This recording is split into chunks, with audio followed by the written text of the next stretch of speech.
In the shadowed halls of Ravenswood Manor, a magnificent Steinway grand piano arrives bearing the last wish of Adrian Vale, the brilliant young concert pianist tragically killed in a car crash 6 months earlier. His elderly aunt, Lady Camilla, gathers a small circle of family and friends for one final recital. But in the dead of night, haunting strains of Adrian's own unfinished Nocturne in Shadow drift through the silent house, from an empty room and a piano no living hand has touched. As the elderly Miss Marple watches quietly with her knitting, the ghostly music grows bolder, striking terror into a fragile heart and threatening to unravel a carefully guarded secret. What begins as a memorial soon becomes a chilling game of deception, for the pianist who plays after death is no restless spirit, but a cold-blooded murderer hiding among the guests, desperate to silence the truth forever. Chapter 1. The Invitation to Ravenswood. Jane Marple sat in the comfortable chintz-covered armchair by the drawing-room fire at Danemead Hall, her steel knitting needles moving with quiet precision. She was staying with her old friends, Colonel and Mrs. Bantry, for a fortnight's rest after a trifling chill, and the peaceful routine of the house suited her very well. The post had just been brought in, and among the letters laid upon the silver tray was one addressed to her in a hand she recognized at once elegant, rather florid, with a decided slope to the right. Mrs. Bantry, plump and good-natured, glanced over with mild curiosity. "Anything interesting, Miss Marple?" Miss Marple slit the envelope neatly with a silver paper knife and drew out 2 sheets of heavy cream notepaper headed, "Ravenswood Manor, N.R., Kingsdale, Devon. My dear Miss Marple." She read silently at first, and then, because she disliked secrecy in small matters, aloud in her gentle, precise voice. "My dear Miss Marple, you will, I hope, forgive the liberty I take in writing to you after so many years. We met, if you recall, at the charity concert in aid of the Distressed Gentlewomen's Fund in 1919, when my dear husband was still alive. I have never forgotten your kindness on that occasion. I am giving a small house party next weekend, Friday to Monday, and I should be more than grateful if you would join us. The occasion is rather a melancholy one. My nephew, Adrian Vale the pianist, you may remember him, died tragically in a motor accident in Italy 6 months ago. Among his possessions was a magnificent Steinway grand, which he particularly cherished. He left instructions that it should come to me here at Ravenswood, with the expressed wish that it should be played once more in public before being finally closed. I have arranged for his most gifted pupil, Mr. Geoffrey Lang, to give a short recital on Saturday evening. A few friends will be present. I feel perhaps foolishly that Adrian himself would wish you to be among them. There is something about your presence, my dear Miss Marple, that brings calm and reassurance. Do say you will come. The train journey is simple, and my car shall meet you at Kingsdale Station. Yours very sincerely, Camilla Forrester." Mrs. Bantry gave a little exclamation. "Adrian Vale! Of course I remember him, such a brilliant player, and so handsome. Dreadful, that accident. They said the car went over a precipice." "And Lady Forrester is his aunt? I had no idea." Miss Marple folded the letter thoughtfully. "Sir Reginald Forrester was a great collector of pictures. His wife is a Laverton old county family. Ravenswood is a beautiful Elizabethan house, I believe. I met Lady Camilla only that once, but she struck me as a woman of character. And now she wants you to come, because your presence brings calm and reassurance," said Mrs. Bantry with a twinkle. "Really, Jane, you ought to set up as a professional comforter." Miss Marple shook her head reprovingly. "It is very kind of her. I think perhaps I should go. One does not like to refuse when someone feels in need of support." Mrs. Bantry looked at her shrewdly. "You mean you have already noticed something odd about the letter?" Miss Marple's eyes twinkled in return. "Only that Lady Camilla says she feels Adrian would wish me to be there. As though, my dear, the poor young man had expressed some opinion on the matter after his death. It is probably nothing more than a manner of speaking, but it interests me. Colonel Bantry stumped into the room at that moment, red-faced from his morning walk. "What's all this? Someone inviting you to a party, Miss Marple? Jolly good. Be you a world of good? Nothing like a change." Thus encouraged, Miss Marple wrote her acceptance that same afternoon. On the following Friday, comfortably ensconced in a first-class carriage with her small suitcase and her knitting bag, she watched the familiar fields give way to the wilder country of Devon. The journey was uneventful. At Kingsdale Station, a dignified chauffeur in dark green livery touched his cap and took charge of her luggage. The car, a stately Daimler, purred smoothly along narrow lanes bordered by high banks and overhanging trees until, quite suddenly, it turned between tall gateposts and swept up a long avenue of Wellingtonias. Ravenswood Manor stood revealed, a long, low house of mellowed red brick, with twisted chimney stacks and mullioned windows that caught the late afternoon sun. Ivy clothed one wing. The other was crisp and bare. In front of the house, a terrace ran the full length, broken by stone steps leading down to a formal garden.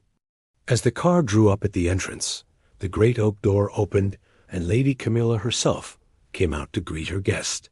She was taller than Miss Marple remembered, upright still in spite of her 70-odd years, dressed in deep black with a single row of pearls. Her white hair was beautifully arranged. Her face, finely boned, showed strain in the faint purple shadows beneath the eyes. "My dear Miss Marple, how good of you to come." Her voice was low and musical. She pressed Miss Marple's hand warmly. "It means more to me than I can say." The hall into which they passed was paneled in dark oak, with a great open fireplace where logs burned steadily. A faint scent of potpourri and beeswax hung in the air. A butler, elderly and stately, took Miss Marple's coat. A maid was summoned to show her to her room. The bedroom allotted to her was charming. A four-poster bed with faded rose hangings, a bow window looking over the garden, a fire already lighted. On the dressing table lay a small bowl of autumn leaves and berries. When Miss Marple came downstairs again, tea was being served in the long drawing-room. Only one other guest had so far arrived, a thin, dark young man with restless eyes who was introduced as Mr. Victor Drake, Adrian Vale's former manager. "Miss Marple?" "Ah, yes, lady. Camilla mentioned you would be coming." Adrian often spoke of his aunt's friends. His tone was smooth, almost too smooth. Miss Marple murmured something conventional and seated herself near the fire, accepting a cup of tea and a hot scone. Lady Camilla sat opposite, her hands folded quietly in her lap. "You will find us a small party," she said. "My companion, Miss Wade Dr. Meredith, our family physician Mrs. Vale, Adrian's widow, and young Geoffrey Lang, who is to play for us. They will all be arriving before dinner." She paused, then added more slowly, "It is a sad occasion in many ways. Yet I feel Adrian would have wished the piano to be heard once more in the house where he spent so many happy boyhood holidays." Miss Marple inclined her head sympathetically. "Music was his life, I believe." "Yes. And now," Lady Camilla's voice faltered for a moment, "now it is all over." Mr. Drake leaned forward, lighting a cigarette. Adrian was at the height of his powers. The loss to the musical world is incalculable. There was a short silence. Outside, the autumn dusk was gathering. Somewhere in the house, a clock struck 6. Miss Marple sipped her tea and observed quietly that, for a house party assembled to hear beautiful music, the atmosphere was already oddly tense. Chapter 2. Arrival at Ravenswood. The Daimler swept up the final curve of the avenue and halted before the great oak door of Ravenswood Manor. Miss Marple stepped out, drawing her light traveling coat a little closer against the keen autumn air that carried the faint salt tang of the distant sea. The house, seen now in the fading light, had a somber dignity. Long, low lines of red brick mellowed by centuries, tall chimneys twisted like barley sugar, and rows of mullioned windows that reflected the last glow of the sunset like watchful eyes. The door opened almost at once, and Lady Camilla Forrester came forward herself to greet her guest. In the porch light, her black gown seemed to absorb the illumination, and the pearls at her throat gleamed with a cold luster. She took both Miss Marple's hands in her own thin, aristocratic hands that trembled very slightly. "My dear Miss Marple, you cannot know how relieved I am that you have come. The journey was not too fatiguing, I hope?" "Not in the least," Miss Marple assured her in her gentle voice. "Your car is most comfortable, and the countryside is beautiful even at this season." Lady Camilla led her into the hall. It was a noble apartment, paneled in dark oak that had deepened almost to black with age. A great log fire burned on the stone hearth, throwing out a cheerful warmth that contrasted with the chill outside. Suits of armor stood in the corners. Above the carved mantelpiece hung a portrait of a forester in the costume of Charles II, arrogant and handsome. The faint scent of potpourri mingled with beeswax and old wood. A butler of impeccable dignity, Parsons, Miss Marple learned later, relieved her of her coat and gloves, and a neat parlour-maid was summoned to conduct her upstairs.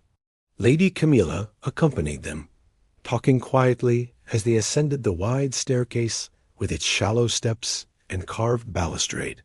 "I have put you in the rose room," she said. "It has a pleasant view over the garden, and it is quiet. Adrian always liked it when he stayed here as a boy." The bedroom was indeed charming. A four-poster bed hung with faded rose damask, a bow window looking towards the formal garden now dim in the twilight, a small fire crackling in the grate. On the dressing table stood a bowl of bronze chrysanthemums and scarlet berries. Everything spoke of careful thought. "You will wish to rest before dinner," Lady Camilla said. "We dine at 8. Come down when you are ready. There will be only a few of us tonight. The others arrive tomorrow." She hesitated a moment in the doorway, as though about to say more, then merely pressed Miss Marple's hand again and withdrew. Miss Marple unpacked her modest requirements with methodical care. Her gray crepe dinner dress, her lace jabot, her few pieces of simple jewelry. When the maid returned to ask if she required anything, she inquired the way to the drawing-room, and was told it was at the end of the long gallery. At 7:45 she descended. The house was very quiet. Only the ticking of a tall grandfather clock in the hall and the occasional creak of old timber disturbed the stillness. She paused for a moment on the landing, looking down into the hall where a branch of candles on a side table threw long shadows. There was something about the atmosphere of Ravenswood that struck her as faintly oppressive, as though the house itself were listening. In the drawing-room a wood fire burned brightly. Lady Camilla was already there, standing by the mantelpiece in her black gown, a glass of sherry in her hand. With her was a young woman whom she introduced as Miss Eileen Wade, her companion secretary. Miss Wade was about 30, neat and unobtrusive, with smooth dark hair and quiet gray eyes. She greeted Miss Marple pleasantly, but with a certain reserve. They had not been seated many minutes before Parsons announced Mr. Victor Drake, and the man Miss Marple had met briefly at tea entered the room. He was dressed with extreme care, perhaps a shade too much care, and carried himself with an air of easy assurance. His dark eyes flicked quickly round the room before settling on Miss Marple, with a smile that did not quite reach them. "Lady Camilla, you have been hiding treasures from me. Miss Marple, isn't it? We met at tea, but I feel I know you already." Adrian often spoke of his aunt's friends. Lady Camilla's lips tightened almost imperceptibly. "Mr. Drake managed Adrian's professional affairs for several years," she explained. "Ah, yes, poor Adrian," Drake said, accepting a glass of sherry from the tray Parsons offered. "A tragic loss. The musical world will not easily recover. He was at the very height of his powers."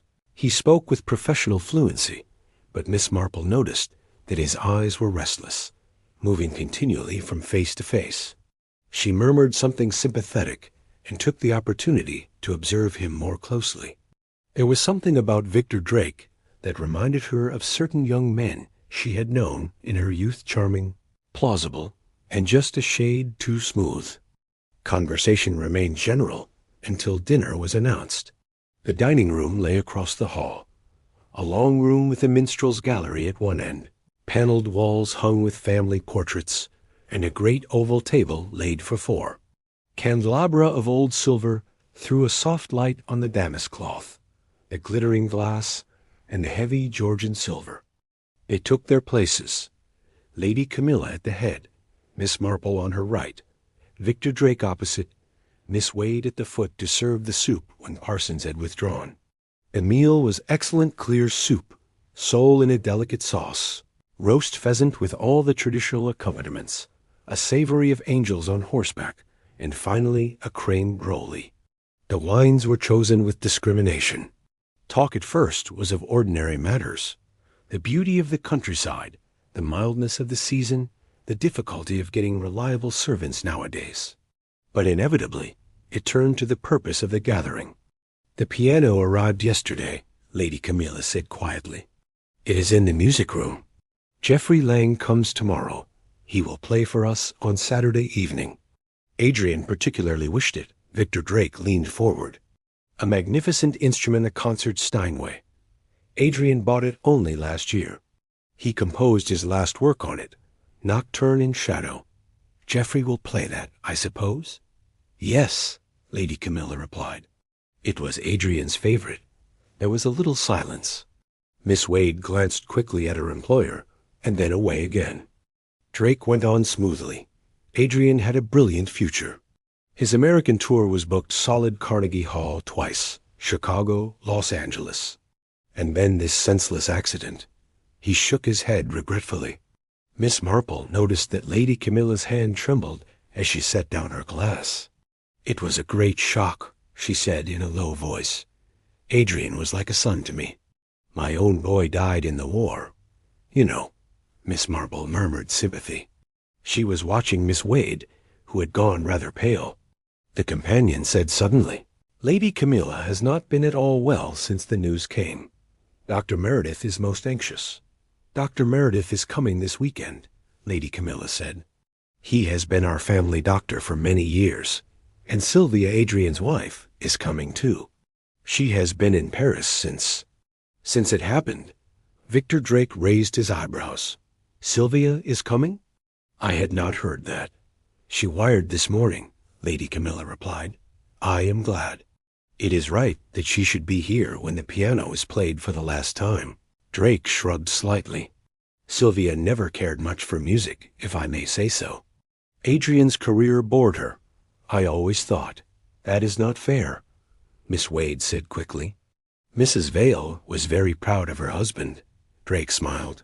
"My dear Miss Wade, you are always so loyal." "But we who knew Adrian intimately," Lady Camilla interrupted quietly, "let us not discuss it tonight. It is all still very painful." The rest of the meal passed in more general conversation. When the ladies withdrew, leaving Drake to his port, Lady Camilla led the way back to the drawing-room. Coffee was brought in, and Miss Wade poured it with careful precision. For a little while they talked of indifferent matters. Then Lady Camilla said, "You will forgive me if I retire early, Miss Marple. I am not as strong as I used to be. Eileen will look after you." Miss Marple protested politely, but her hostess insisted. Miss Wade remained when Lady Camilla had gone, and the two women sat for a while by the fire. "You have been with Lady Camilla long?" Miss Marple asked. 5 years, Miss Wade replied, "since her husband died. She is a wonderful person, very brave. But this tragedy has shaken her badly. She was devoted to Adrian." Miss Marple nodded. "One can see that. And the house party, will it not be too much for her?" Miss Wade hesitated. "I hope not. Dr. Meredith thinks a little company may distract her. But—" She stopped. "But?" Miss Marple prompted gently. Miss Wade looked uncomfortable. "It is difficult to explain. Lady Camilla has been imagining things. Hearing music at night, Adrian's music, when there is no one playing." Miss Marple's eyes sharpened behind her gentle gaze. "Indeed? That must be distressing." "It is. She wakes and calls me. And the piano has only just arrived." Before that there was nothing. They sat in silence for a moment. Then Miss Wade rose. "If you will excuse me, I should go up. Parsons will bring you anything you require." Left alone, Miss Marple sat thoughtfully by the dying fire. The house was very still now. Somewhere a clock chimed the quarter. She reviewed the evening in her mind. Lady Camilla's strain, Victor Drake's smoothness, Miss Wade's quiet watchfulness. And something else an undercurrent, a tension that she could not yet define. At last she rose and made her way upstairs. As she passed along the gallery, she paused for a moment outside the closed door of what she guessed to be the music room. All was silent. In her bedroom, the fire had been made up and the curtains drawn. Miss Marple undressed slowly, her mind busy. As she got into bed and turned out the light, she found herself thinking of the words in Lady Camilla's letter. "I feel Adrian would wish you to be present." A curious phrase. And now this talk of hearing music that was not played. Miss Marple settled herself comfortably among the pillows. Old houses, she reflected, were apt to have their secrets. And Ravenswood, she suspected, was no exception. Chapter 3. The music room. Miss Marple awoke early the next morning, as was her habit. The rose room was filled with pale autumn sunlight filtering through the bow window, and a maid had already been in to draw the curtains and lay a fire. After a leisurely breakfast in her room tea, toast, and a little marmalade, she put on her neat gray tweed coat and a warm scarf, and ventured out for a gentle walk in the gardens before the other guests were astir. The formal garden at Ravenswood was laid out in the Elizabethan manner, clipped yew hedges forming intricate knots, a sundial in the center, and long borders now filled with Michaelmas daisies and late roses.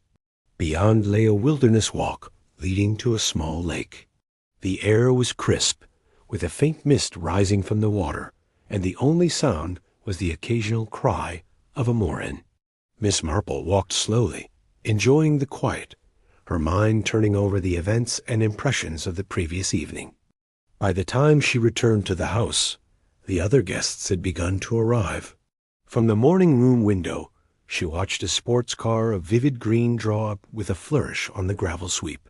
A young man sprang out tall, fair-haired, with a sensitive, rather nervous face. He was greeted warmly by Lady Camilla, who had come out onto the terrace. "That will be Geoffrey Lang," Miss Wade said quietly, joining Miss Marple at the window.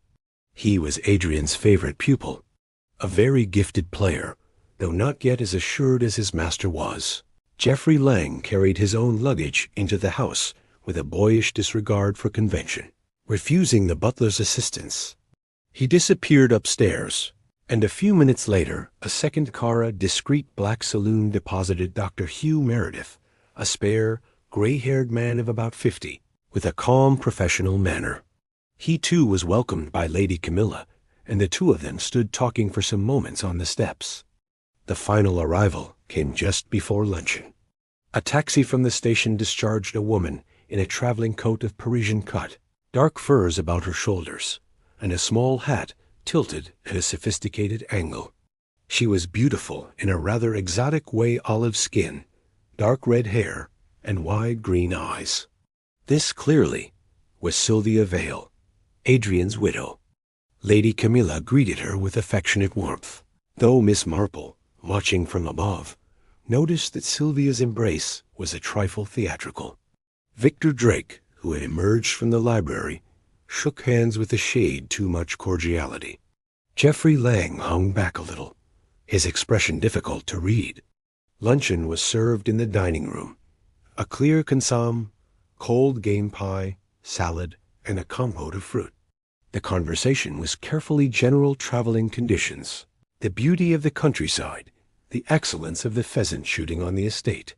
Sylvia spoke with a faint foreign accent. Adrian had met her in Vienna, Miss Marple recalled, and complained charmingly of the English climate after Paris. After the meal, Lady Camilla suggested that they might like to see the piano. "It has been placed in the music room," she said. "Adrian would have wished you all to see it." They trooped across the hall in a little procession. The music room lay at the far end of the house, A long apartment with paneled walls painted a soft ivory, a great marble fireplace, and tall French windows opening onto the terrace. The floor was of polished oak, partly covered by a faded Aubusson carpet. At the far end, commanding the room, stood the Steinway Grand, its lid closed, its black surface gleaming like a pool of dark water under the chandelier. Lady Camilla laid one hand upon it with a gesture that was almost a caress. "It came yesterday," she said softly, "exactly as Adrian left it in his flat." The movers were most careful. Sylvia Vale moved forward and raised the lid. The keys shone ivory and ebony in the sunlight from the windows. "A beautiful instrument," she said lightly. Adrian was always extravagant about pianos. Geoffrey Lang said nothing, but went straight to the keyboard. He sat down, flexed his fingers, and played a series of soft arpeggios. The tone was superb, rich, resonant, perfectly balanced.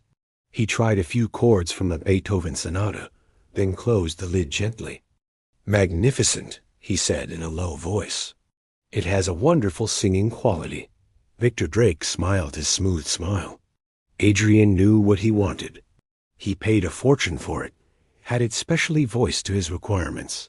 Dr. Meredith, who had been standing a little apart, remarked quietly, "You will play for us tomorrow evening, Geoffrey?" "Yes. Lady Camilla wishes me to play Adrian's Nocturne in Shadow. It was his last composition unfinished, actually, but the greater part is complete." "I have the manuscript." Sylvia gave a little shiver. "Must it be that piece?" "It is so melancholy." Geoffrey turned to her quickly. It was Adrian's own wish, in the letter he left with the manuscript. He wanted it heard here, at Ravenswood. Lady Camilla nodded. "It shall be as he desired." There was a momentary silence. Then Victor Drake said briskly, "Well, I for one am looking forward to it immensely." A memorial recital most fitting. They drifted back towards the drawing-room for coffee. Miss Marple lingered a moment, looking about her. The room felt peaceful in the afternoon light, yet she was conscious again of that faint undercurrent of tension she had noticed the night before. Sylvia had moved away from the piano almost hurriedly. Geoffrey's face had been pale and set. Even Dr. Meredith's calm seemed a trifle studied, and the drawing-room conversation became desultory. Sylvia spoke of Paris fashions. Victor Drake recounted anecdotes of Adrian's triumphs on the concert platform. Geoffrey said little. At length Lady Camilla rose. "I think I shall rest before tea," she said. "Eileen, my dear, will you see that everyone is comfortable?" Miss Wade assented at once, and the party broke up. Geoffrey went off to practice in the music room, though he had declared he would not touch the piano again until the recital. Sylvia announced her intention of writing letters. Dr. Meredith asked if he might borrow a book from the library.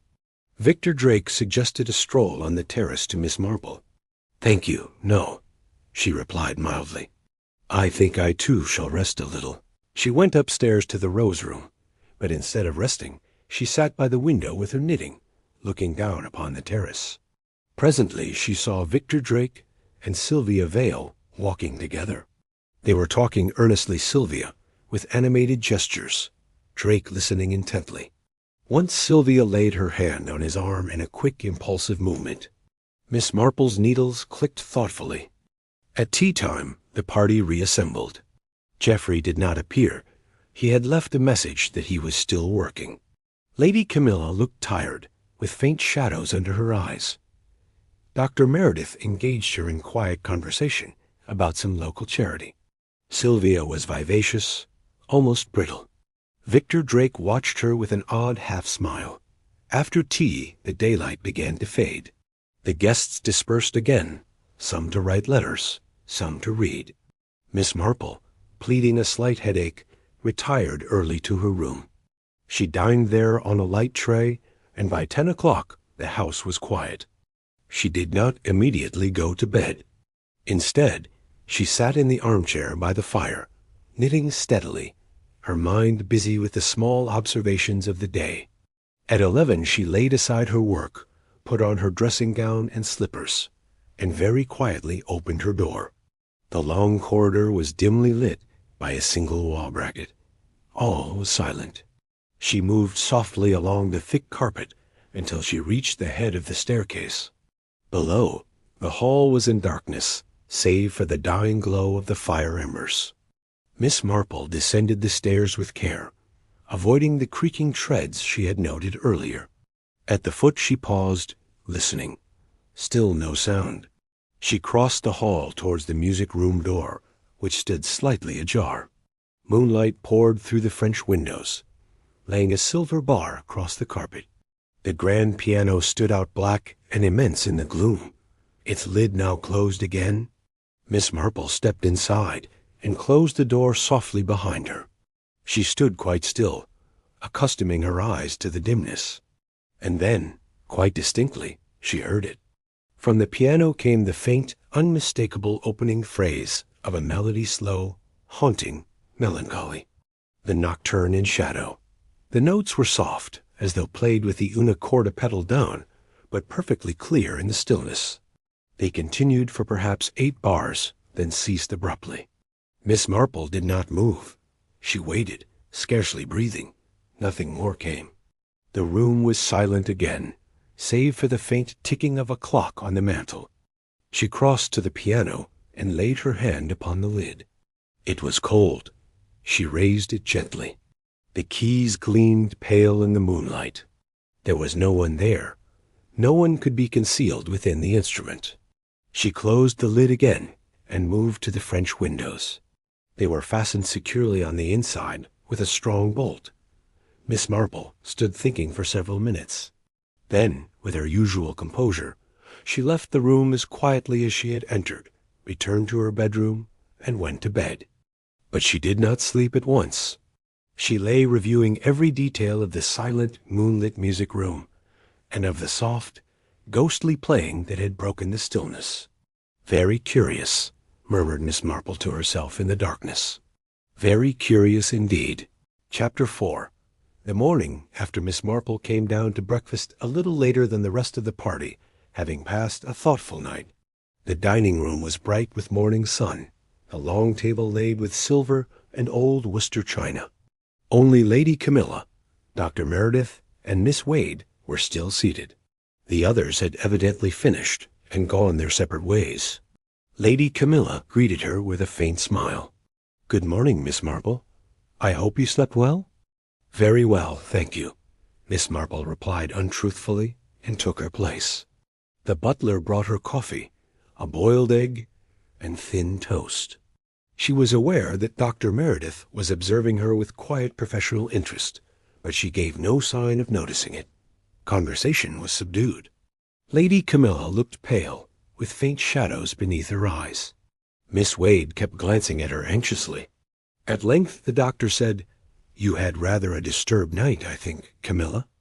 Lady Camilla gave a little sigh. "Yes, I fear so. I woke about 2 o'clock certain that I heard music.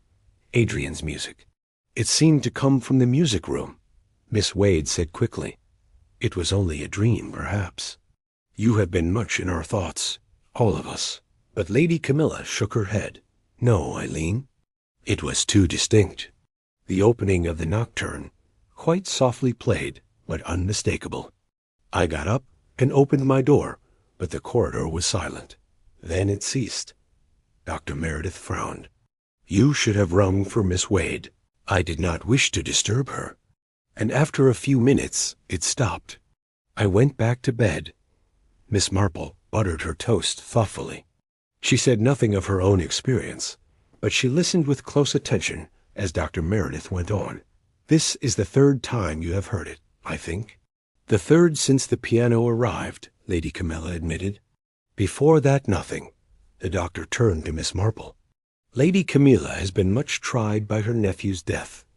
Grief takes strange forms sometimes. The mind plays tricks." "Undoubtedly," Miss Marple murmured. "Yet old houses, too, have their peculiarities. Drafts in the chimneys, boards that creak in a certain way, one can quite easily imagine music." Miss Wade looked relieved. "Exactly. The wind, perhaps, or the old heating pipes." But Lady Camilla was not convinced. It was not like that. It was real playing delicate, but quite clear. Breakfast ended soon afterwards. In the hall, they encountered Sylvia Vale coming downstairs in a flame-colored jumper and tweed skirt. She looked fresh and vivid against the dark paneling. "Good morning, everybody," she said gaily. "Have I missed breakfast? Never mind, I never eat much in the morning. Is there any post?" Parsons handed her 2 or 3 letters. She glanced through them quickly, then turned to Lady Camilla. "Did you sleep well, Aunt Camilla? You look rather tired." Lady Camilla hesitated a moment. "Not very well, my dear. I thought I heard music in the night." Sylvia's arched eyebrows rose. "Music? At that hour? How very odd." "Yes," Lady Camilla said quietly. "It was odd."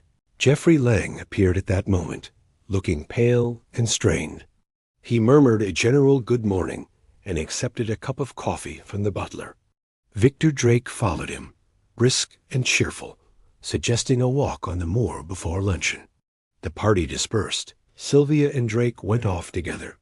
Geoffrey disappeared in the direction of the music room. Dr. Meredith asked Lady Camilla if she would care for a short stroll in the garden. Miss Wade accompanied them. Miss Marple, pleading letters to write, retired to the morning room. But she wrote no letters. Instead, she sat by the window with her notebook on her knee, jotting down small memoranda in her neat handwriting. She noted the times mentioned, the attitudes of each person, the exact words used. Then she closed the book and sat thinking. Presently she rose and went quietly to the music room. The door was ajar. Inside, Geoffrey Lang was seated at the piano, staring at the keys as though lost in thought. He looked up startled as she entered. "Oh, Miss Marple, I didn't hear you. I'm sorry if I disturbed you," she said gently. "I only wanted to look at the room again in daylight."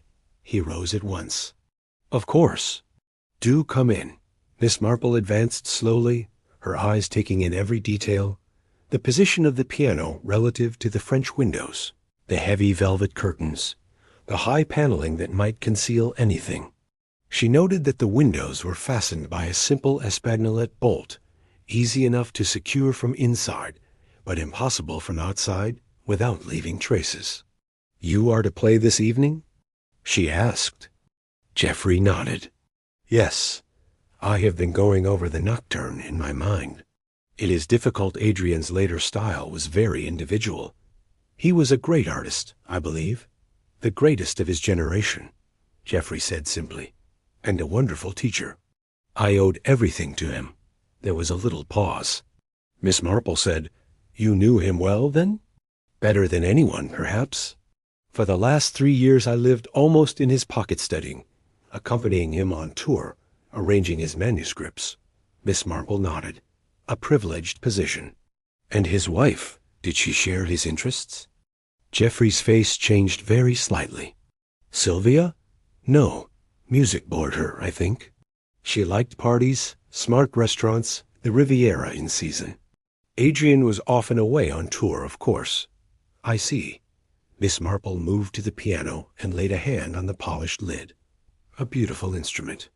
It must have been a great grief to Mrs. Vale to lose him so suddenly." Geoffrey said in a low voice, "It was a grief to all of us." Miss Marple turned away tactfully. "I must not keep you from your practice." He detained her a moment.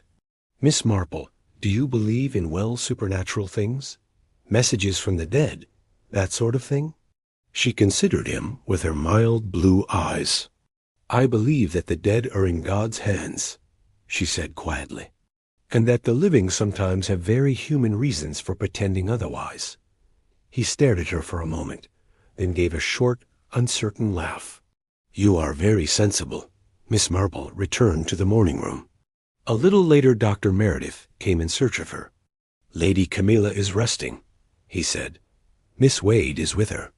I wondered if you would care for a turn in the garden." "The air is mild," Miss Marple accepted gladly. They walked slowly along the terrace and down the steps into the formal garden. The doctor was silent at first. Then he said abruptly, "Miss Marple, you have a reputation, I believe, for seeing clearly through human muddles. Camilla told me something of your past successes. Miss Marple looked deprecating. People are kind enough to exaggerate. Nevertheless, I should value your opinion. This business of hearing music is distressing Camilla greatly. Her heart is not strong. Another shock might be serious. Miss Marple nodded. You fear she may imagine more than is there? I fear someone may be encouraging her to imagine it, he said grimly. Miss Marple stopped walking and looked at him. You suspect a deliberate attempt to alarm her. I don't know. But 3 times. Now always the same phrase of music, always in the small hours. And the piano has been here only a week. Has anyone examined the instrument closely? Miss Marple asked. The doctor looked surprised. No. Why should we? It came straight from Adrian's flat, packed and sealed by the removers. Even so, Miss Marple said mildly, pianos are large objects. They have many interesting cavities. Dr. Meredith stared at her for a moment. Then he said slowly, You think there might be some mechanical contrivance? I think it would do no harm to look. They turned back towards the house. In the hall, they found Geoffrey Lang just emerging from the music room. Geoffrey, the doctor said, Miss Marple suggests we might examine the piano rather carefully. Will you help? Geoffrey looked puzzled, but assented at once. The 3 of them went into the music room. Geoffrey raised the lid. Dr. Meredith lifted the prop top. Miss Marple peered inside with mild curiosity. At first there seemed nothing unusual, only the intricate maze of strings and hammers, the felt dampers, the gleaming brass.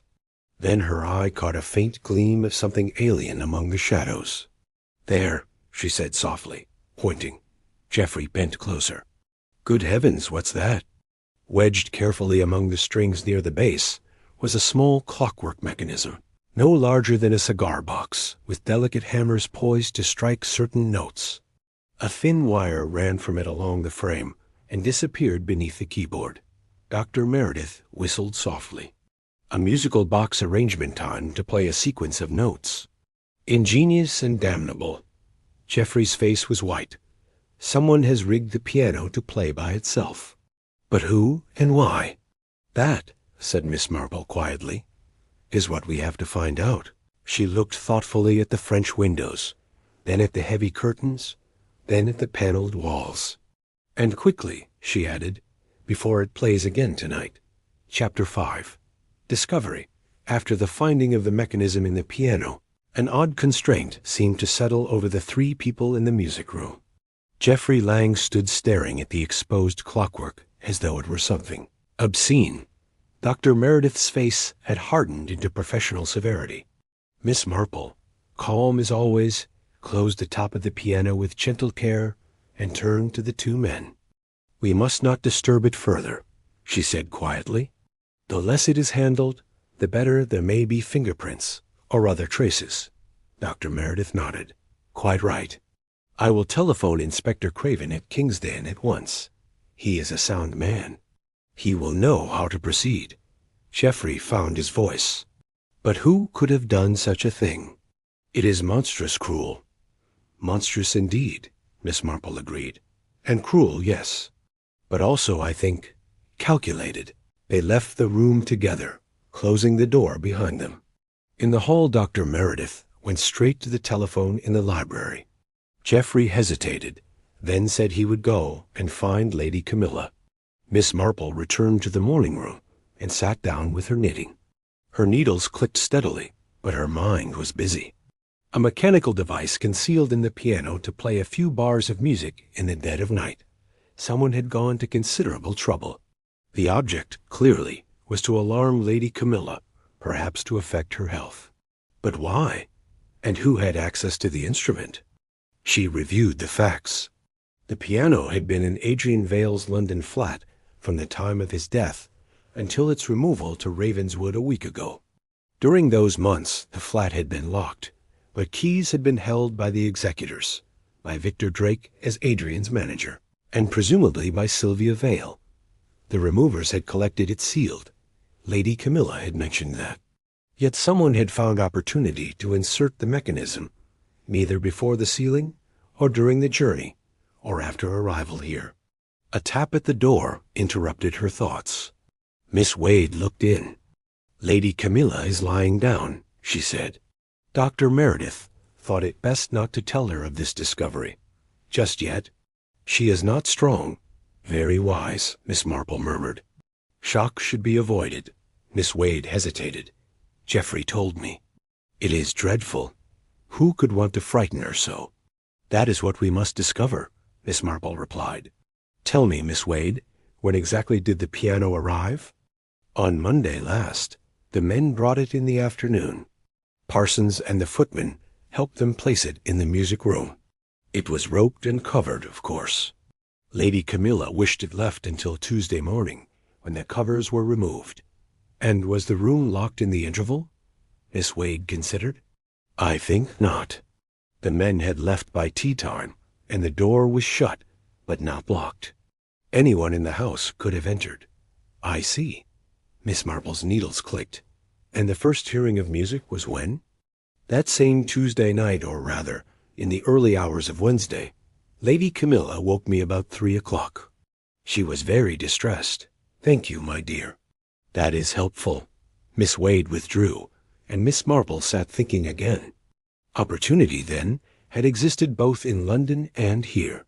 But the mechanism was not a thing hastily contrived. It required skill and preparation.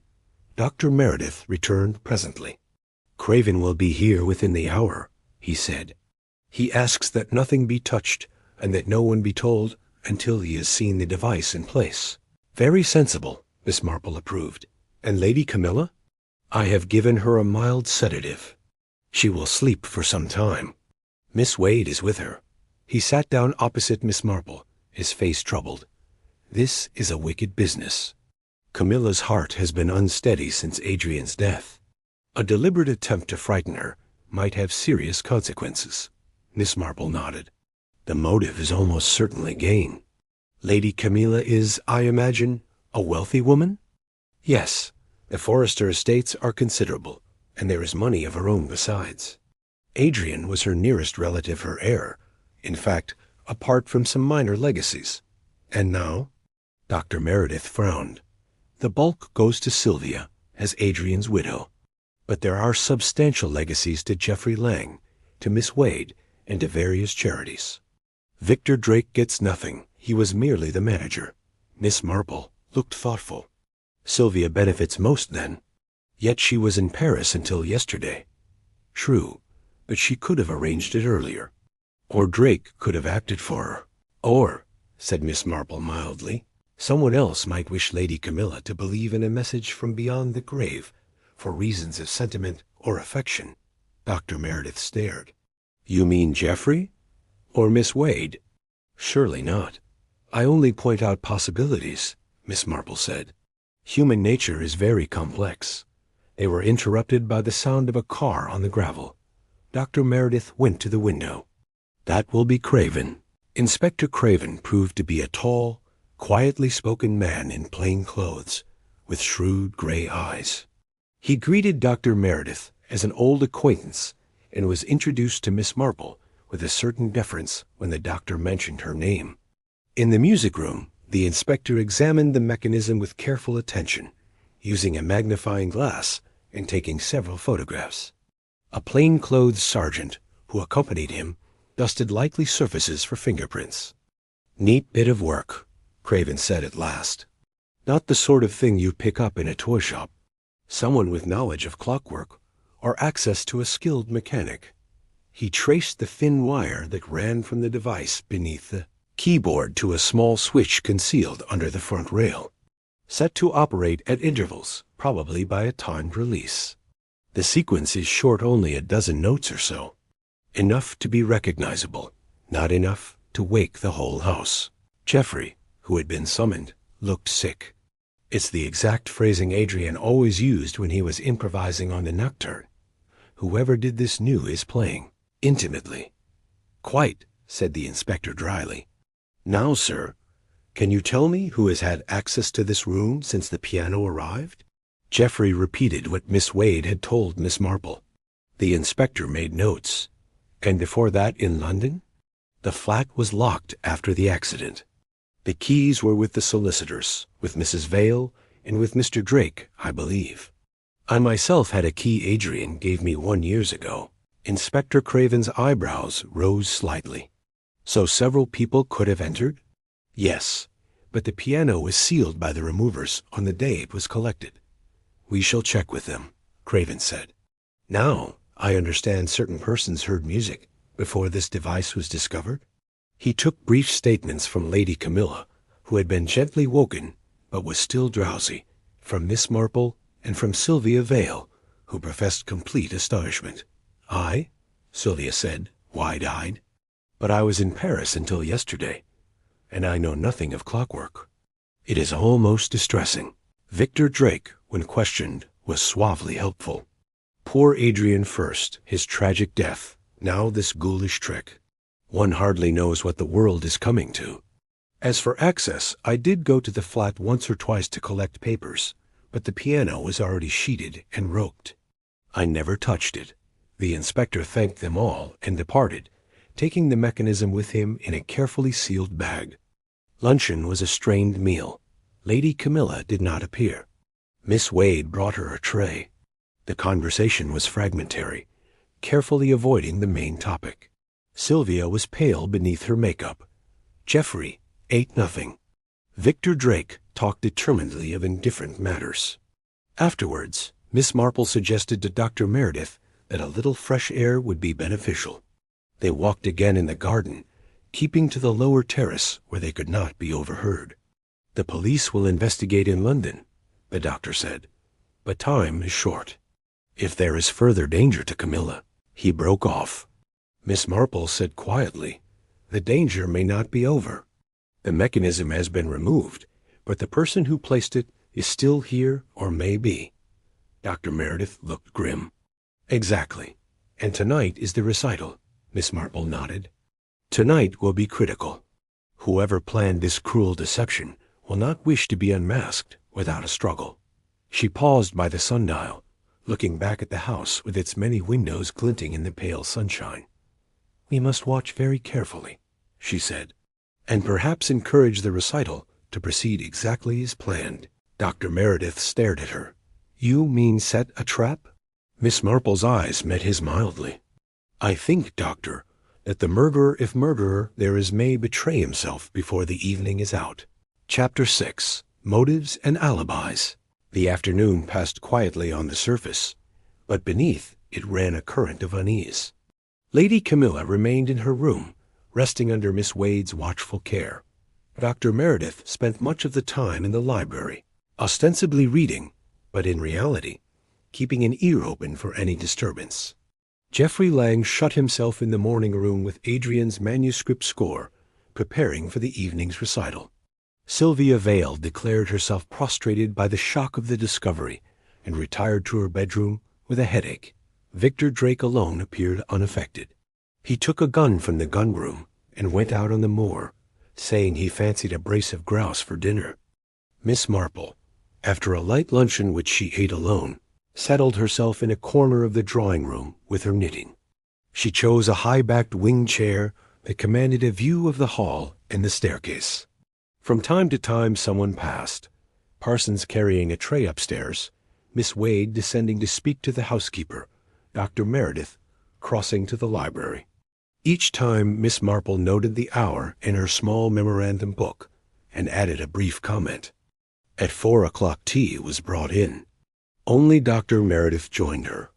They spoke little, but the doctor's thoughts were clearly running on the same lines as her own.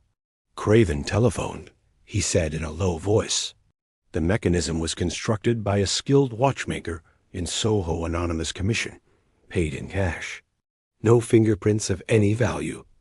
A dead end so far, Miss Marple nodded. The police will pursue it, of course. But we here may learn more by observation. Tonight will be the test, Meredith said grimly. If the recital goes forward, it must go forward, Miss Marple said firmly.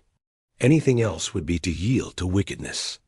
And wickedness, doctor, does not like to be thwarted. He looked at her curiously. "You have a plan?" "Only to watch," she replied, "and to remember that guilty people very often betray themselves when they think the game is still in their hands."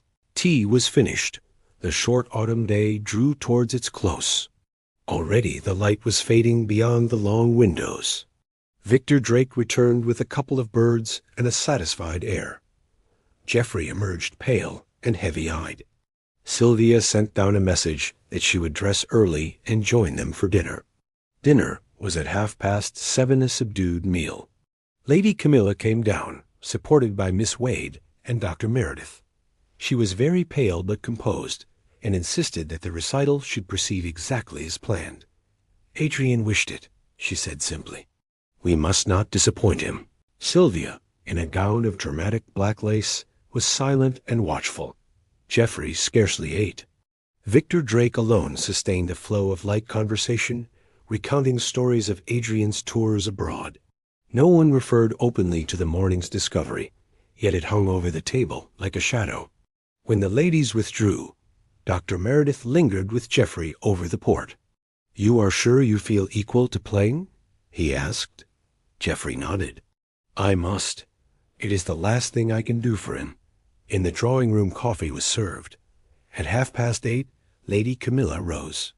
"Shall we go into the music-room?" They filed across the hall in solemn procession. The room had been prepared, chairs arranged in a semicircle, the chandelier fully lighted, a small table with decanters and glasses for afterwards. The great piano stood open, the keyboard gleaming ivory in the bright light. Outside, rain had begun to fall, lashing softly against the French windows. A wind moaned in the old chimneys.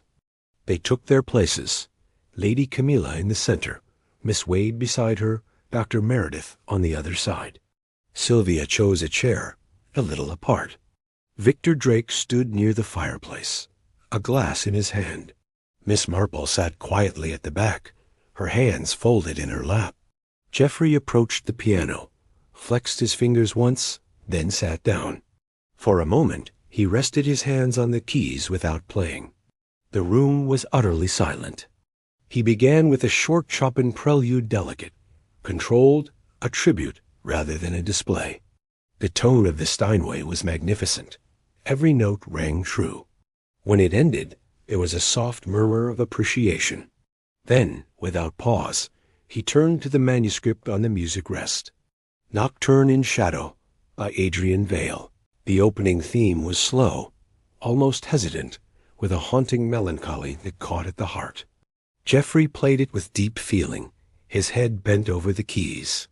The music flowed on dark, introspective, full of strange harmonic shifts that were characteristic of Adrian's later style. Halfway through, at a passage marked pianissimo, Geoffrey's hands faltered for an instant. His head lifted. He stared at the keyboard as though seeing something impossible. And then, quite distinctly, the music continued soft, eerie, the same phrase repeated, without his fingers touching the keys. A chill ran through the room. Lady Camilla gave a low cry and clutched at Miss Wade's arm. Sylvia half rose from her chair. Victor Drake's glass slipped from his hand and shattered on the hearth. Geoffrey pushed back the stool and stood up, white to the lips. It is playing itself," he whispered. The ghostly phrase sounded again 8 bars, no more, and ceased. In the stunned silence, Miss Marple's quiet voice was clearly audible. "It is over," she said. The pianist who played after death was never a spirit.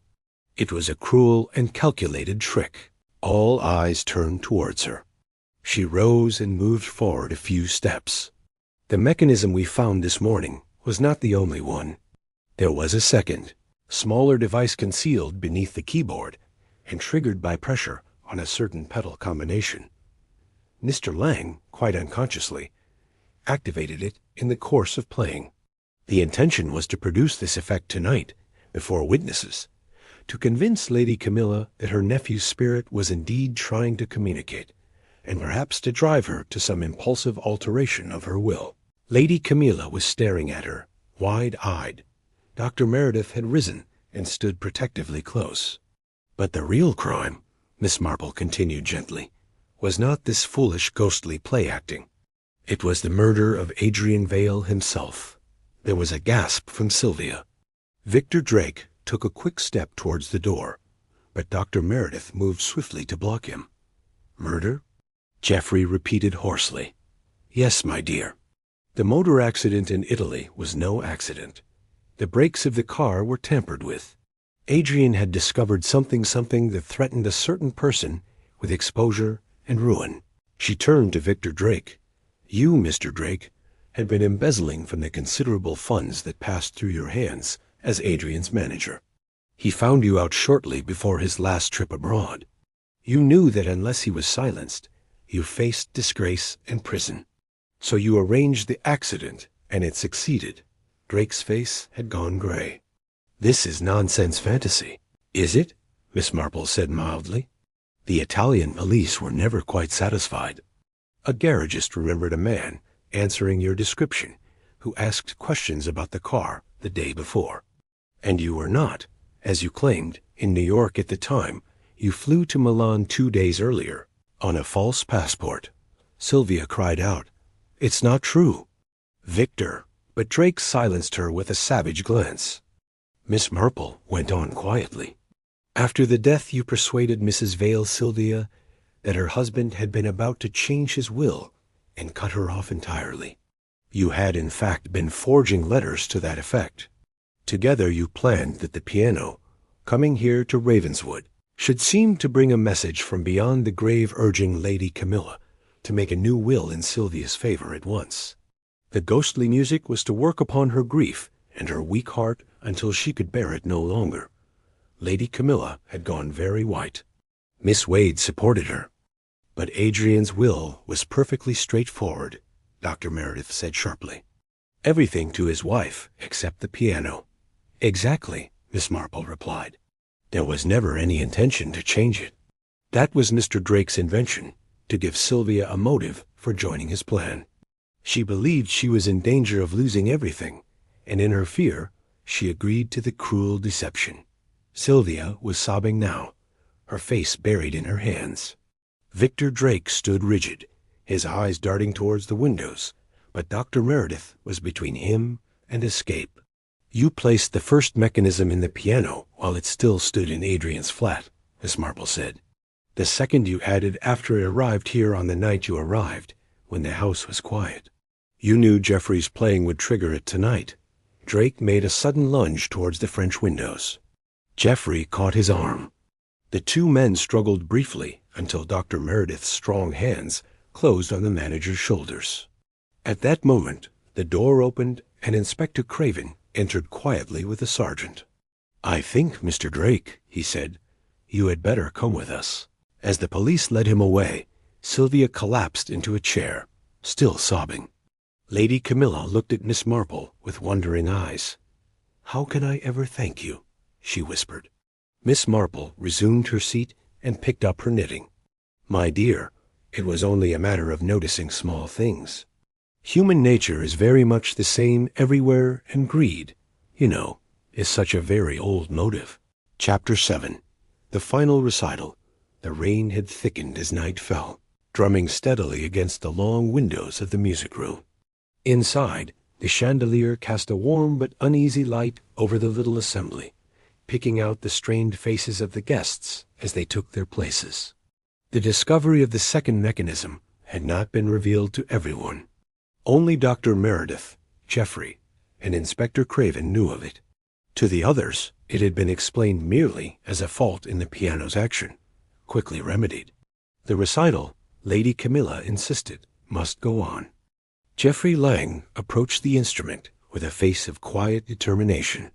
He had changed into formal evening dress, and the black cloth seemed to accentuate his pallor. For a moment, he stood looking down at the keyboard, as though gathering strength from the silent keys. Then he sat, adjusted the stool, and placed Adrian's manuscript upon the stand. Lady Camilla sat in the center chair, upright and composed, her hands folded in her black lace mittens. Miss Wade was beside her, watchful. Dr. Meredith had taken a seat from which she could command a clear view of every person in the room. Sylvia Vale, in her dramatic black gown, had chosen a place near the French windows, her beautiful face set and expressionless. Victor Drake lounged by the fireplace, a glass of whiskey in his hand, his manner carefully casual. Miss Marple sat a little apart, her knitting lying idle in her lap, her mild blue eyes moving gently from face to face. The room settled into stillness. Outside, the wind moaned and the rain beat a soft tattoo upon the glass. Geoffrey began. First came the Chopin prelude, delicate, crystalline, played with a restraint that spoke of deep feeling rather than display. The great Steinway responded magnificently, its tone rich and true. When the final chord died away, there was a soft sigh from Miss Wade, almost of relief. Without pause, Geoffrey turned the page of the manuscript. The Nocturne in Shadow began slow, somber, with that strange, wandering harmony that had been Adrian Vale's signature in his last years. The theme emerged hesitantly, like something remembered from a dream, then gathered strength, moving into darker, more chromatic regions. Miss Marple watched the players rather than the player. Lady Camilla's eyes were fixed upon Geoffrey's hands, her face pale but calm. Sylvia sat motionless, her green eyes half closed. Victor Drake sipped his whiskey, his gaze apparently on the keyboard, yet Miss Marple noticed that from time to time it flicked toward Sylvia. The music flowed on, intense and haunting. Geoffrey played with complete absorption, his head bent, his body swaying slightly with the rhythm. At the passage marked pianissimo, the very place where the ghostly phrase had sounded earlier, his foot pressed the una corda pedal, his hand softened to a mere whisper of sound. And then it happened. From the piano came the faint, unmistakable continuation of the theme, soft, disembodied, exactly as though an unseen hand were touching the keys. 8 bars 10 and ceased. Lady Camilla gave a low exclamation and pressed her hand to her heart. Miss Wade caught her arm anxiously. Sylvia started half out of her chair, her face suddenly blanched. Victor Drake's glass crashed to the hearth, splintering into a dozen pieces. Geoffrey sprang up, pushing back the stool with a scrape that sounded unnaturally loud in the hush. "It played again," he cried, "without my touching it." For a moment no one moved. The rain lashed the windows. The fire crackled in the grate. Then Miss Marple's quiet voice broke the silence. "Please do not be alarmed. It is exactly as we expected." Heads turned towards her. She rose and moved forward a few steps. The mechanism discovered this morning was removed by the police.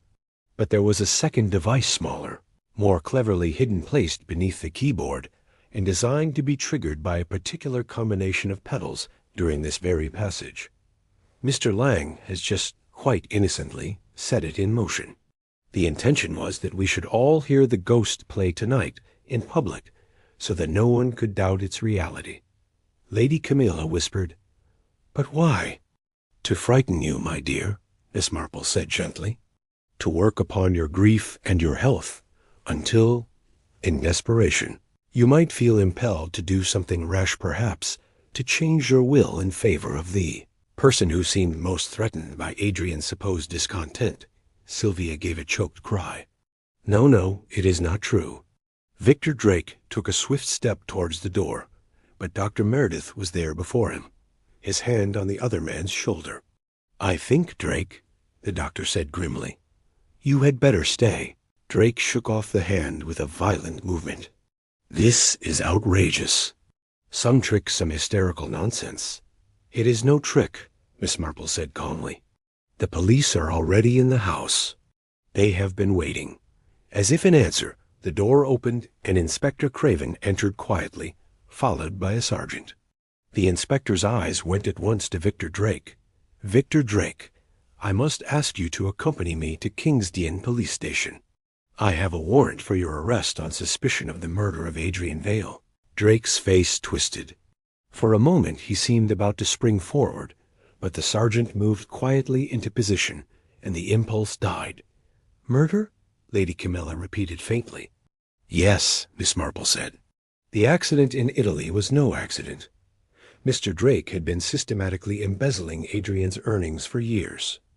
Adrian discovered it and threatened exposure. Drake arranged for the brakes of the car to fail on that mountain road.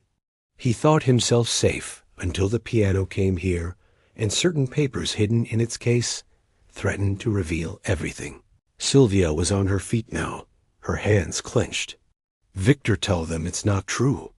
But Drake only gave her a long, contemptuous look. You little fool, he said bitterly. You believed everything I told you about the will, about Adrian cutting you off. There was never any such intention. I needed you to play your part, tears, grief, hints that Adrian's spirit was restless because you had been wronged. Together we were to drive an old lady into panic and generosity. Sylvia collapsed into her chair, sobbing uncontrollably. Geoffrey stood as though turned to stone, staring at the piano. Inspector Craven stepped forward. If you will come quietly, Mr. Drake. Drake shrugged. A sudden weariness seemed to overtake him. Very well, he said. It's over. He walked to the door between the two policemen without looking back. The door closed behind them. For a long moment, no one spoke.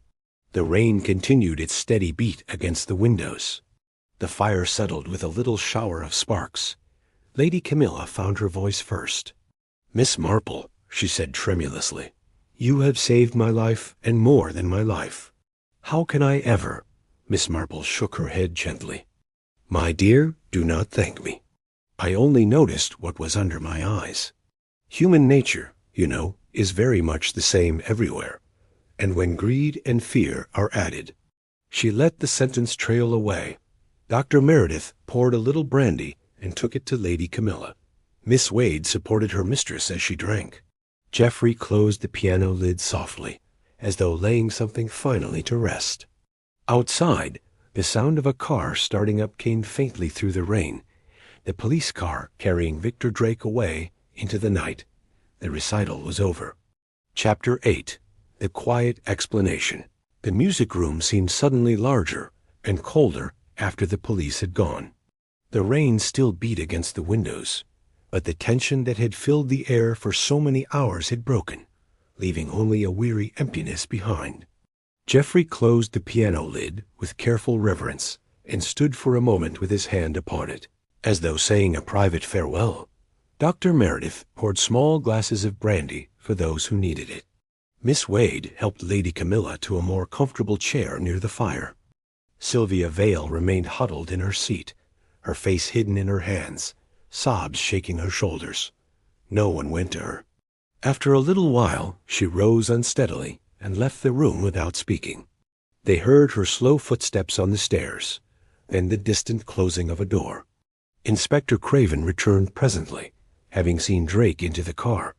He accepted a cup of coffee from Parsons and sat down with Dr. Meredith and Miss Marple in the small circle by the fireplace. There will be formalities, of course, he said quietly, but the evidence is strong. We have already traced the false passport used for the Italian journey and the payments to the Soho watchmaker who constructed the mechanisms. Drake kept records too clever to destroy everything, not clever enough to hide it properly. And Mrs. Vale will almost certainly make a statement. She is too frightened now to withhold anything. Lady Camilla, who had been sitting very still, spoke for the first time. I blame myself, she said in a low voice. I should have seen that Adrian was unhappy in his marriage. But he never complained. He was always so considerate. Miss Marple leaned forward and laid her hand gently on Lady Camilla's. My dear, we none of us see everything. Young men in love are often blind, and those who love them are sometimes too ready to believe the best. Sylvia is beautiful and clever. She knew how to play upon Adrian's affections. And Mr. Drake was very plausible. Dr. Meredith nodded. Drake traded on Adrian's trust for years. The embezzlement was carefully done, small sums at first, then larger. Adrian only discovered it when he decided to reorganize his financial affairs before the American tour. And the forged letters? Lady Camilla asked. Drake's work entirely, Craven said. He showed Sylvia letters purporting to come from Adrian's solicitors, hinting that a new will was in preparation. She believed she was about to be left penniless. In her panic, she agreed to help with the plan for the ghostly music, thinking it harmless, perhaps a way to secure what she felt was her due. Geoffrey, who had been standing silently by the piano, spoke at last. I knew Adrian was worried about money in those last weeks, but he never told me why. If only he had trusted me. He trusted no one completely with his marriage, Miss Marple said gently. That was his mistake and his generosity. He did not wish to burden others with his unhappiness. There was a long silence. The fire settled with a little flurry of sparks. Lady Camilla looked at Miss Marple with wondering gratitude. How did you come to suspect the truth? Miss Marple smiled her mild old lady smile. It began with small things, as these matters so often do. Your letter, my dear, the phrase about feeling that Adrian would wish me to be present. It struck me as curious, as though someone had suggested to you that I might be useful. Then the ghostly music heard only after the piano arrived, and only by you at first. It was too convenient, too timed to work upon your grief. And there were discrepancies. Mr. Drake was too smooth, too ready with his anecdotes of Adrian's triumphs. Sylvia was too careful not to show any interest in the music. Geoffrey was genuinely distressed. Miss Wade was watchful but honest. Dr. Meredith was professionally anxious. When we found the first mechanism, I knew it for what it was, a cruel trick. But the motive puzzled me until I remembered how often money lies at the root of such wickedness. Adrian dead benefited Sylvia most directly. But Sylvia had been in Paris, yet Drake had access both in London and here. And Drake had the stronger motive, not fear of poverty, but fear of exposure and prison. Inspector Craven rose. You put it very clearly, Miss Marple. We shall need a full statement from you in due course, but there is no hurry. You have done the police work for us tonight. He took his leave quietly. The house party, what remained of it, dispersed soon afterwards. Geoffrey asked permission to play once more, alone. Lady Camilla readily agreed. Miss Marple went upstairs to the rose room. The fire had been made up. Everything was peaceful. She undressed slowly, her mind reviewing the events of the weekend, as she always did when a problem was solved.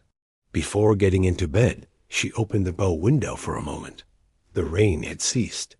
A fresh wind was blowing the clouds away, and a few stars showed. Somewhere in the distance, an owl called. The next morning broke clear and frosty. Sylvia Vale had left at dawn, driven to the station by Parsons. No one mentioned her again. At breakfast, Lady Camilla announced that the piano would remain at Ravenswood. Adrian wished it to be played here, she said simply. Geoffrey, my dear, will you stay for a few days and play for us? Not the nocturne, something lighter, happier. Geoffrey agreed with a grave smile. Miss Marple's train was at 11. Lady Camilla accompanied her to the car. I shall never forget what you have done for me, she said, pressing Miss Marple's hand. My dear, Miss Marple replied, I did very little. One only has to observe human nature, you know. People are much the same everywhere. And greed and fear are very old motives indeed. The Daimler purred down the avenue between the tall Wellingtonias. Miss Marple leaned back against the cushions, her mind already turning towards home, towards her garden and her friends and the quiet routine that awaited her. But she knew that, wherever she went, human problems would present themselves, and that her mild blue eyes would see further than most people suspected. As the car passed through the gates and turned towards Kingsdown Station, she permitted herself a small, satisfied smile. Another little matter satisfactorily concluded.